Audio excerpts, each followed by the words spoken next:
여기 미국의 한 여성이 올림픽 인터뷰 현장에서 한국의 금메달리스트의 폭탄 발언을 듣고 사색이 돼 놀라 굉장한 충격에 빠져 있는데요.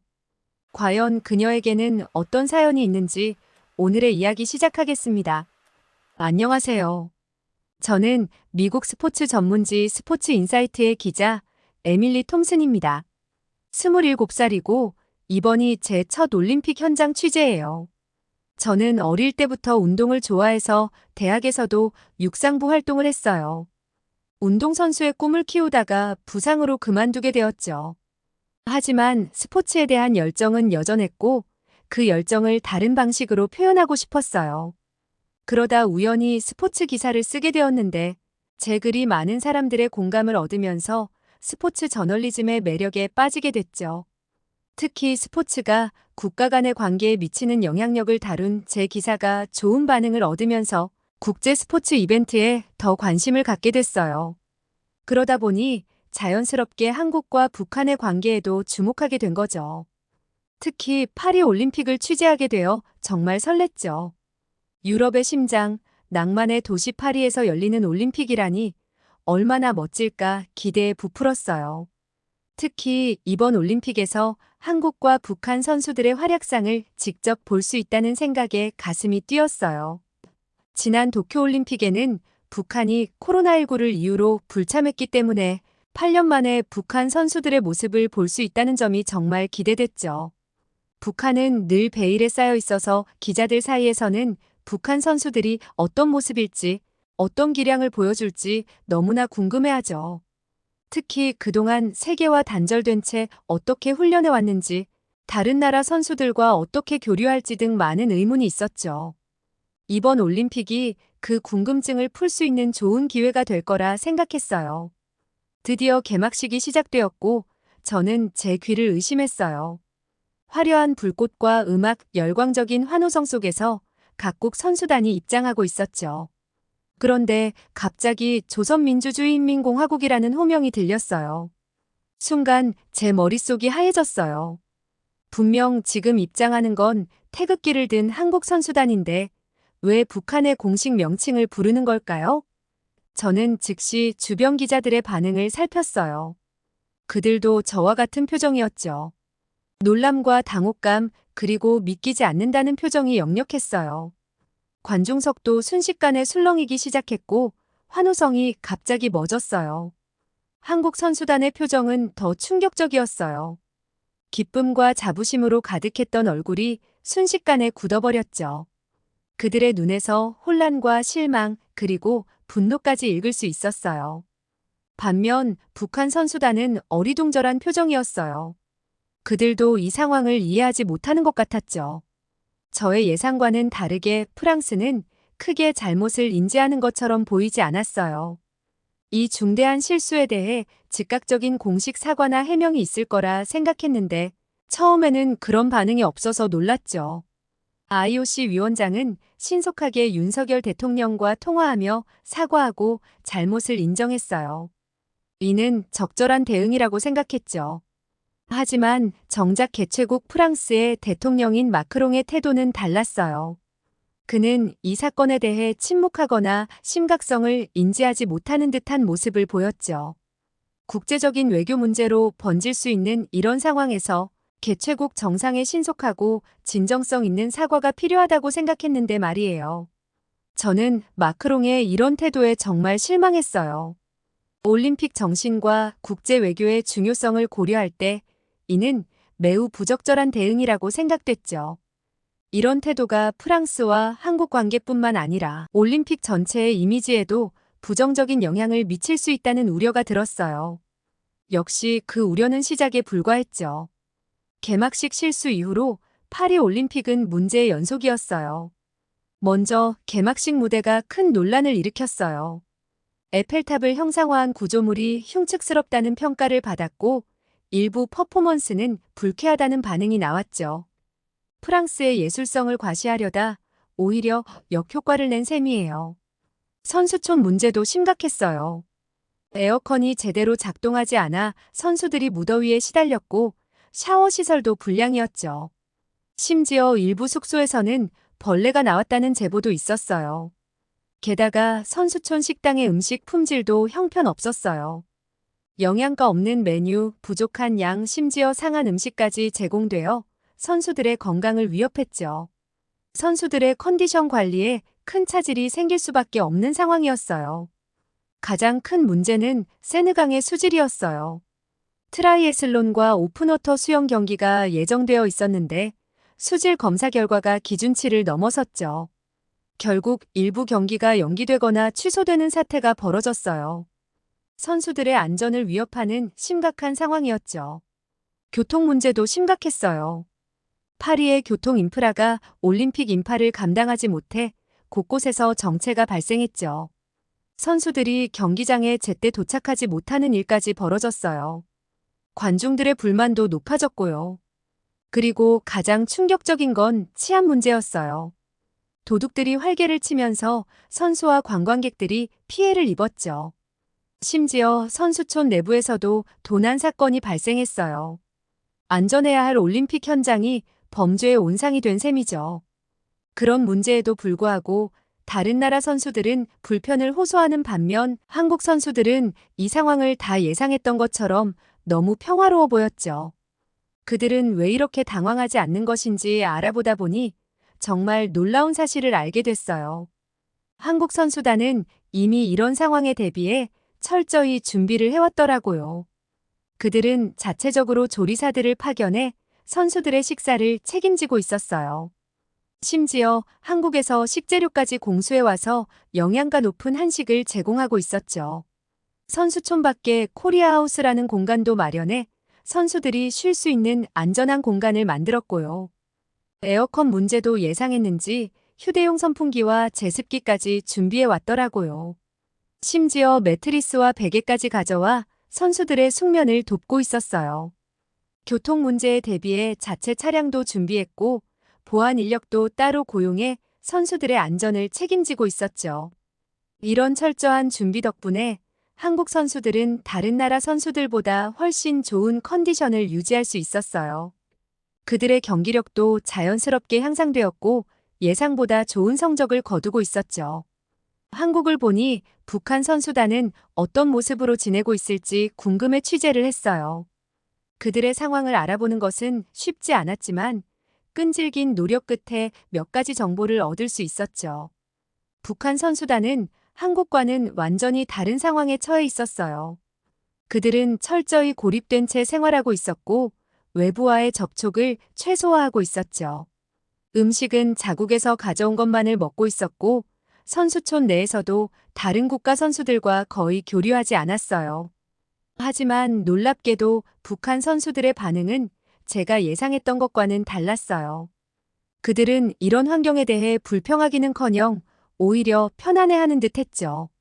나중에 알게 된 사실이지만 현재 북한의 상황을 고려하면 이 선수촌의 환경이 그들에게는 오히려 좋은 편이었을 거예요. 24시간 전기가 공급되고 온수가 나오며 다양한 음식이 제공되는 이곳이 그들에겐 꽤 쾌적하게 느껴졌을 수 있죠. 제가 스포츠 경기 중 가장 흥미롭게 본 종목이 탁구였어요. 왜냐하면 한국과 북한의 대결을 볼 수 있었기 때문이죠. 두 나라의 역사적, 정치적 관계를 고려하면 이 경기는 단순한 스포츠 대결 이상의 의미가 있었어요. 경기장의 분위기는 정말 뜨거웠어요. 한국과 북한 응원단의 열기가 대조를 이루면서도 묘하게 어우러졌죠. 선수들의 표정에서는 긴장감과 함께 묘한 동질감도 느껴졌어요. 같은 언어를 쓰는 선수들이 서로 다른 국기를 달고 경쟁하는 모습이 안타깝기도 했지만 동시에 이런 만남 자체가 의미 있다고 생각했어요. 경기가 끝난 후의 장면은 정말 인상적이었어요. 한국 선수들이 먼저 북한 선수들에게 따뜻하게 다가가는 모습이 눈에 띄었죠. 특히 한국의 젊은 스타 선수 신유빈이 밝은 미소로 북한 선수들에게 셀카를 찍자고 제안하는 모습이 너무나 귀여웠어요. 그녀의 천진난만한 표정과 친근한 제스처에 북한 선수들도 경계심을 풀고 미소 짓는 게 보였죠. 신유빈이 자신의 최신형 삼성 스마트폰을 꺼내들고 북한 선수들에게 카메라를 향해 포즈를 취하자고 손짓하는 모습은 마치 오랜 친구 사이 같았어요.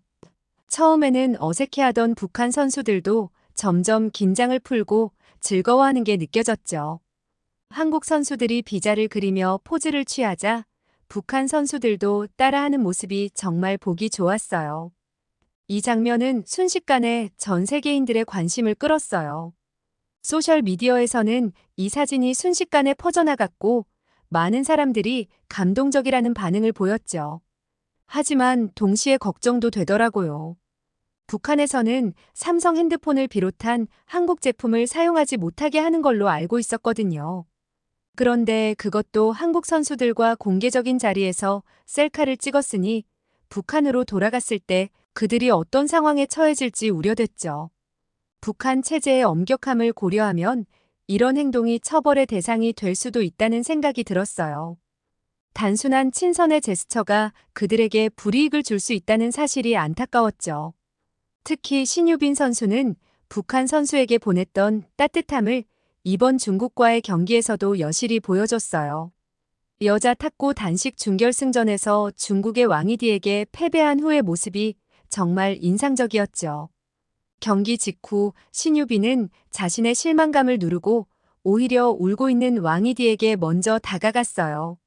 승리의 기쁨과 부담감에 눈물을 흘리는 왕이디의 어깨를 토닥이며 따뜻한 위로의 말을 건넸죠. 그리고 손을 내밀어 포옹을 청했어요. 이 장면은 순식간에 전 세계 미디어의 주목을 받았어요. 승패를 떠나 서로를 존중하고 위로하는 모습이 진정한 스포츠맨십의 표본이라는 찬사가 쏟아졌죠. 특히 놀라웠던 건 중국에서의 반응이었어요.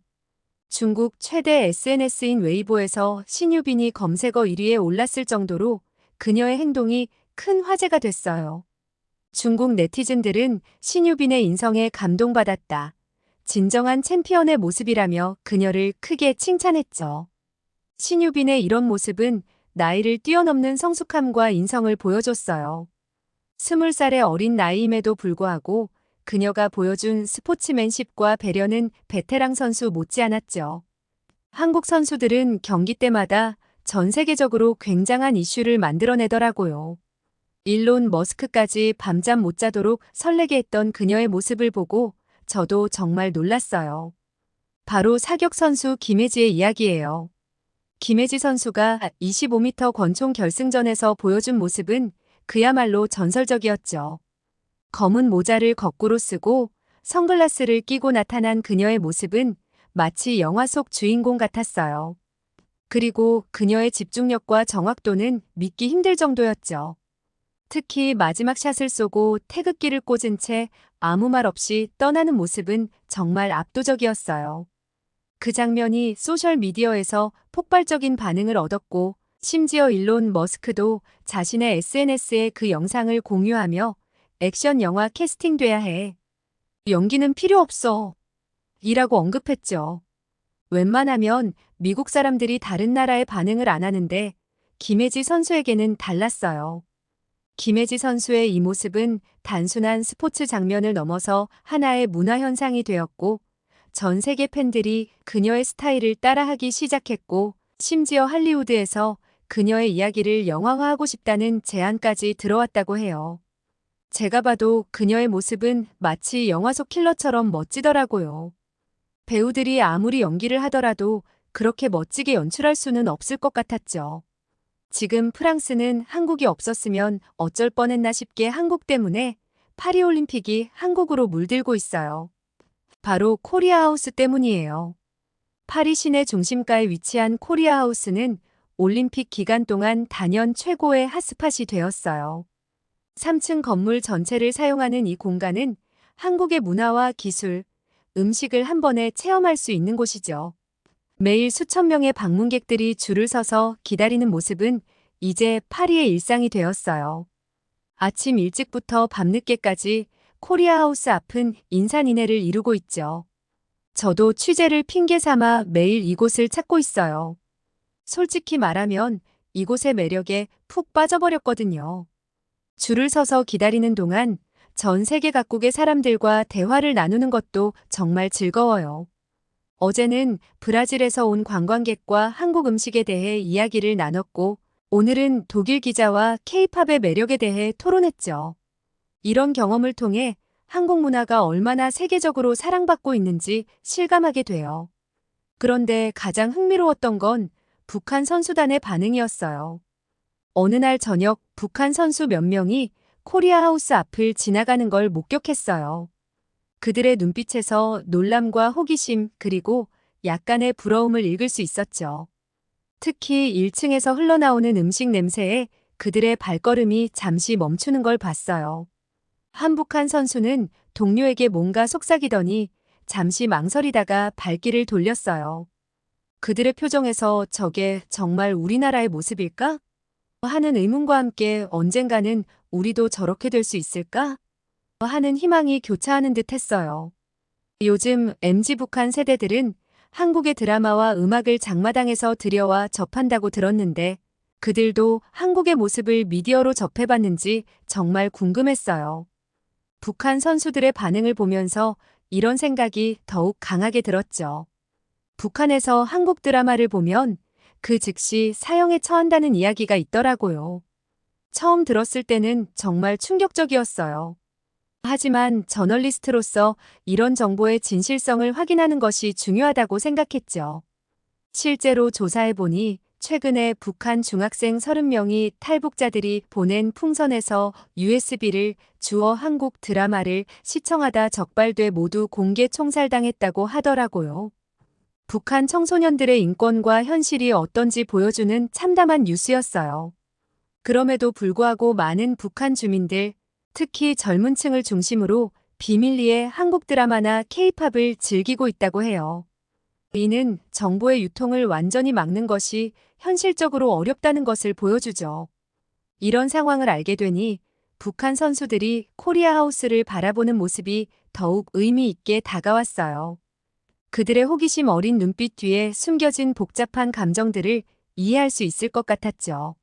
한국 선수들은 너무나 자유로워 보이는데 비슷한 또래의 폐쇄적인 북한 선수들을 보니 굉장히 짠해 보였어요.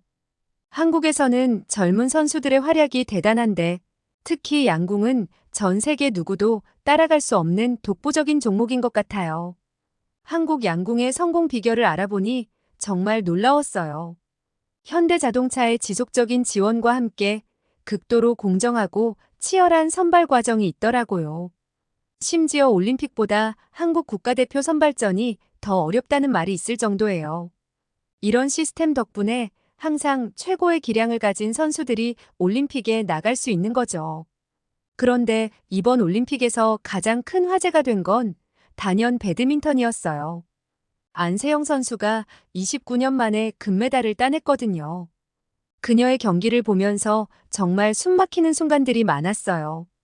특히 결승전에서 보여준 집중력과 투지는 정말 대단했죠. 하지만 제가 안세영 선수에 대해 가장 놀랐던 건 경기장 밖에서의 모습이었어요. 그녀는 다른 스포츠 스타들과는 굉장히 다른 행보를 보여줬거든요. 금메달을 따고 나서도 그 어떤 광고나 방송 출연도 하지 않았다는 거예요. 이건 정말 이례적인 일이며 그런 그녀가 정말 존경스러웠죠. 그런데 안세영 선수의 폭탄 발언 소식을 듣고 저는 정말 놀랐어요. 그녀가 금메달을 따낸 직후 이런 발언을 한다는 것은 그만큼 상황이 심각했다는 걸 보여주는 것 같아요. 안세영 선수의 이야기를 들으면서 스포츠 세계의 이면에 대해 다시 한번 생각하게 됐어요. 겉으로 보이는 화려함 뒤에 숨겨진 선수들의 고충과 협회와의 갈등 등 복잡한 문제들이 있다는 걸 알게 됐죠. 특히 그녀가 무릎 부상에 대해 언급한 부분이 가슴 아팠어요. 무릎아, 너 때문에 정말 많은 사람들에게 미움을 살 뻔했다라는 말에서 그동안 그녀가 얼마나 큰 부담감을 안고 경기에 임했는지 느낄 수 있었어요. 협회에 대한 그녀의 실망감도 이해가 가요. 선수의 건강과 안전이 최우선이 되어야 하는데 그렇지 못했다는 점은 정말 안타까운 일이에요. 게다가 대표팀에서 떠난다고 올림픽에서 못 뛰게 된다는 건 선수에게 좀 야박하지 않나라는 말에서 현재 시스템의 문제점도 엿볼 수 있었죠. 양궁협회는 선수들의 실력 향상과 멘탈 관리에 집중하는 반면 배드민턴협회는 선수들의 활동을 제한하는데 더 신경 쓰는 것처럼 보여요. 이런 차이가 결과로 나타나는 것 같아요. 양궁은 매 올림픽마다 메달을 휩쓸고 있지만 배드민턴은 이번에 안세영 선수가 29년 만에 금메달을 따냈잖아요. 두 협회의 이런 차이를 보면서 스포츠 행정이 얼마나 중요한지 다시 한번 깨닫게 됐어요. 선수들을 존중하고 그들의 잠재력을 최대한 끌어내는 시스템이 얼마나 중요한지 말이에요. 앞으로 배드민턴 협회도 양궁 협회의 좋은 점을 배워 더 나은 환경을 만들어 갔으면 좋겠어요. 그래야 안세영 선수 같은 뛰어난 선수들이 더 많이 나올 수 있을 것 같아요. 제가 한국에 이렇게 관심이 많은 이유는 이 다음 올림픽이 바로 미국에서 열리기 때문이에요. 2028년 LA 올림픽을 준비하는 입장에서 파리 올림픽과 한국의 사례는 정말 큰 교훈이 되고 있어요. 프랑스의 준비 부족으로 인한 여러 문제점들을 목격하면서 우리가 절대 반복하지 말아야 할 실수들을 배웠어요. 파리에서 발생한 문제들은 LA에서는 절대 일어나지 않도록 해야 할 것 같아요. 반면 한국의 철저한 준비는 정말 인상적이었어요. 특히 2018년 평창 동계올림픽은 완벽한 운영으로 전 세계의 찬사를 받았잖아요. 선수들을 위한 최상의 환경 제공, 효율적인 교통 시스템, 문화적 요소의 적절한 융합 등 평창의 사례는 LA 올림픽 준비에 있어 훌륭한 본보기가 될 것 같아요. 또한 한국 선수들의 경기력과 태도에서도 배울 점이 많았어요. 양궁팀의 체계적인 선수 관리 시스템, 안세영 선수의 프로페셔널한 태도, 그리고 코리아하우스를 통한 문화 홍보 등 이 모든 것들이 LA 올림픽에 적용될 수 있는 좋은 사례라고 생각해요. 미국 올림픽위원회에서도 이미 한국의 사례를 연구하기 시작했다고 들었어요. 우리는 평창 올림픽의 성공 비결을 철저히 분석하고 그것을 LA의 상황에 맞게 적용할 계획이에요.